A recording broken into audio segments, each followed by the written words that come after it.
सुप्रभात बच्चों, कैसे हैं आप लोग। बच्चों, आज मैं आप लोगों को हिंदी आरोह काव्य खंड से कवितावली जो उत्तरकांड से ली गई है उसके बारे में बताऊंगी। बच्चों, भाग 1 के वीडियो में ये कविता हम लोग प्रारंभ कर चुके हैं, यानी एक भाग हम लोग भाग 1 के वीडियो में कर चुके हैं ना। इस कविता के कवि हैं गोस्वामी तुलसीदास जी। तो आज दूसरा भाग है बच्चों, आज उस कविता को हम लोग भाग 2 के वीडियो में करेंगे। भाग 1 में आपका जो हमने एक भाग करा दिया है बच्चों, मैं उम्मीद करती हूँ आप लोगों को बहुत अच्छे तरीके से वो समझ में आ गया होगा। आप उसको ध्यानपूर्वक पढ़ लीजिएगा बच्चों। ये लेसन आपका एग्ज़ामिनेशन के पॉइंट ऑफ व्यू से मोस्ट इम्पॉर्टेंट है। इस लेसन से बच्चों व्याख्या लिखने को आ सकती है, अलग से केवल अलग अलग भाग का काव्य सौंदर्य लिखने को आ सकता है, या फिर प्रश्न उत्तर आ सकता है ना। तो आपका ये लेसन मोस्ट इम्पॉर्टेंट है, आप लोग बहुत अच्छे से करिएगा। आपको ये एग्ज़ाम में कम से कम इस लेसन से आपको 6 से 8 नंबर प्राप्त होंगे। इस पाठ को बच्चों बहुत अच्छे से करिएगा, ठीक है। आपको मैं वीडियो भी दे रही हूँ और लाइव क्लास में भी मैं इस पाठ को आपको अच्छे से कराऊंगी। तो चलिए देखते हैं बच्चों भाग 2 में क्या है। खेती न किसान को, भिखारी को न भीख, बलि बनिक को बनिज, न चाकर को चाकरी, जीविका विहीन लोग सीत्यमान सोच बस, कहे एक एकन सो कहाँ जाई का करी, बेदहूँ पुराण कही, लोकहूँ बिलोकियत, साकरे सबे पै राम, रावरे कृपा करी, दारिद दशानन दबाई दूनी, दीन बंधु दुरित दहन देखी, तुलसी हाहा करी। तो बच्चों देखिए, अपनी इस कविता के भाग में तुलसीदास जी ने भक्ति मार्ग का वर्णन किया है, यानी लोगों को संदेश दिया है क्या, भक्ति मार्ग को अपनाने की। आपको मैंने पहले ही बताया है कि राम भक्ति शाखा के कवि हैं तुलसीदास जी, इसलिए उन्होंने अपनी कविता में श्री रामचंद्र जी की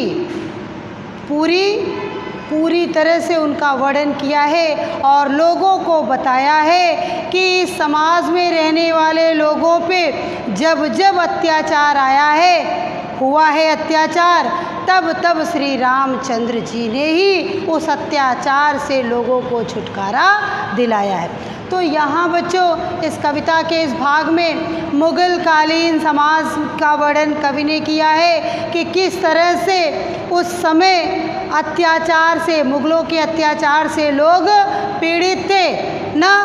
उनकी दशा बहुत ही दयनीय थी, स्थिति बहुत ही खराब थी, ठीक उसी का वर्णन अपनी इस कविता में कवि ने किया है। तो चलिए बच्चों देखते हैं। खेती न किसान को, भिखारी को न भीख, बलि। तो उस वर्ग, उस समय का वर्णन किया है कवि ने बच्चों, जब मुग़लों का पूर्ण रूप से शासन था और समाज में रहने वाला प्रत्येक व्यक्ति पूर्ण रूप से परेशान था। क्यों परेशान था?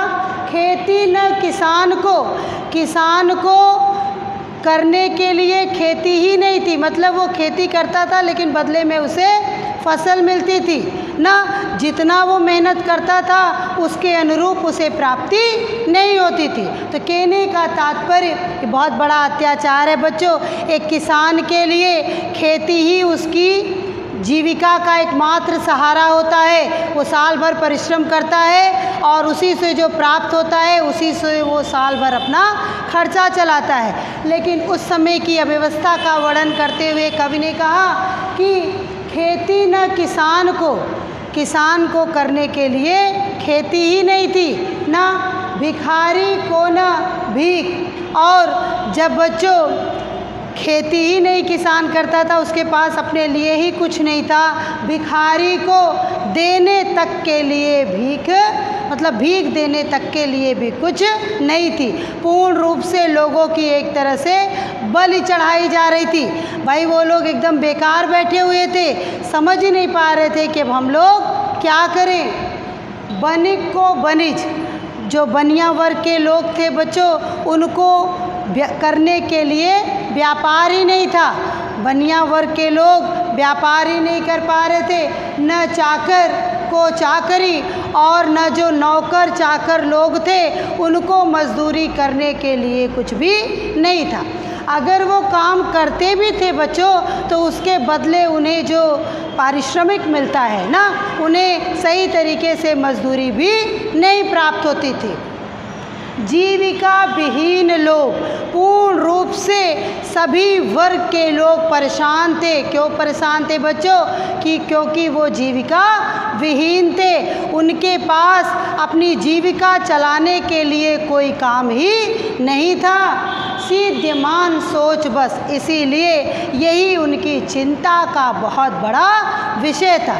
भाई ये तो सीधी सी बात है कि जब तक व्यक्ति काम नहीं करेगा बच्चों ना, तब तक वो अपनी आवश्यकताओं की पूर्ति कैसे करेगा। तो तुलसीदास जी ने उस समय की अव्यवस्था का वर्णन किया कि वहाँ रहने वाले समाज में प्रत्येक व्यक्ति की ये चिंता का विषय था, क्योंकि वो लोग पूर्ण रूप से जीविका विहीन थे। कहे एक एकंसो, और बच्चों जब व्यक्ति को आपस में कुछ भी समझ में नहीं आ रहा था तो कहे एक एकंसो, हर एक व्यक्ति दूसरे व्यक्ति से कहता फिर रहा था। क्या कह रहा था?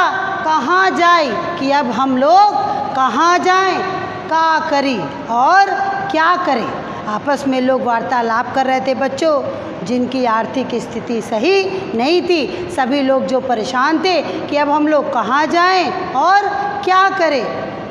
वेदों पुराण कही, अब हम लोग क्या कहें, वेद पुराण कहें ना, लोकों विलोकिय। तो उन्होंने कहा कि वेदों पुराणों में भी तो कई घटनाओं का वर्णन है ना, ऐसी घटनाओं का, जैसे अभी नीचे आप लोग पढ़ेंगे कि रावण का अत्याचार जब बढ़ा था, ठीक है, तो श्री रामचंद्र जी ने ही उस कष्ट से लोगों को छुटकारा दिलाया था। तो लोग कहते हैं अब हम लोग क्या करें, क्या वेद पुराण कहें, वेद पुराण में जो बातें लिखी हुई हैं उसको पढ़ें ना।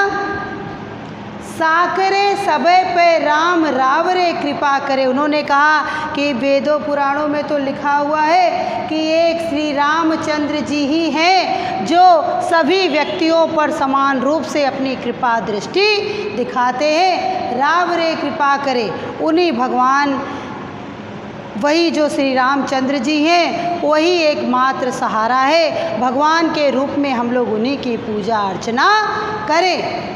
दारिद्र दशानन, ऐसा कौन कहा बच्चों? तुलसीदास जी ने कहा। उन्होंने ही तो उस समय की का वर्णन कर रहे हैं ना तुलसीदास जी।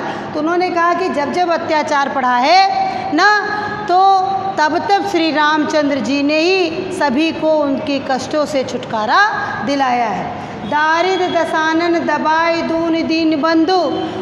कवि ने कहा कि जब रावण ना का अत्याचार बहुत ज़्यादा बढ़ गया था, वो सभी पे अत्याचार कर रहा था, लोगों को अपने नीचे पूर्ण रूप से दबा करके रखा हुआ था, ठीक है। उस समय लोगों को रावण से छुटकारा कौन दिलाया?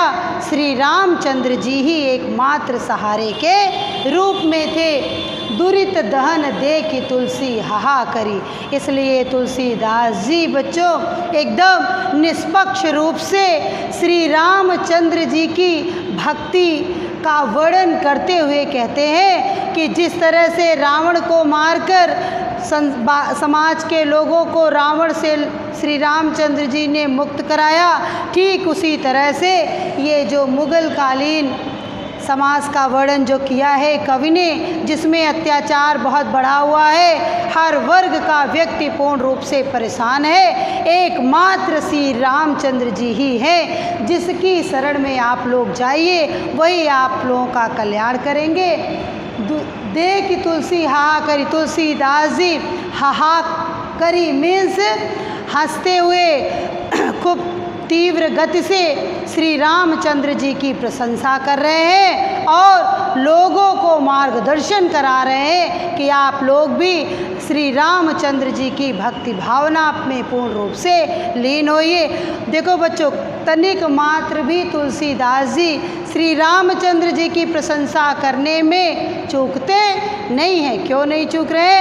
क्योंकि उन्होंने स्पष्ट किया कि वो वही एक आदि अनादि मात्र एक ऐसी शक्ति है जो लोगों के कष्टों से छुटकारा दिला सकते हैं। तो बच्चों, आपने इस कविता की पंक्तियों में देखा कि किस तरह से जो अव्यवस्था थी उस अव्यवस्था से जोड़ते हुए कवि ने श्री रामचंद्र जी की भक्ति में लीन होने की बात यहाँ पर कही है। अब बच्चों, एक भाग और आपका शेष रह गया है जो हम आपको तीसरे भाग के वीडियो में कराएंगे। धन्यवाद।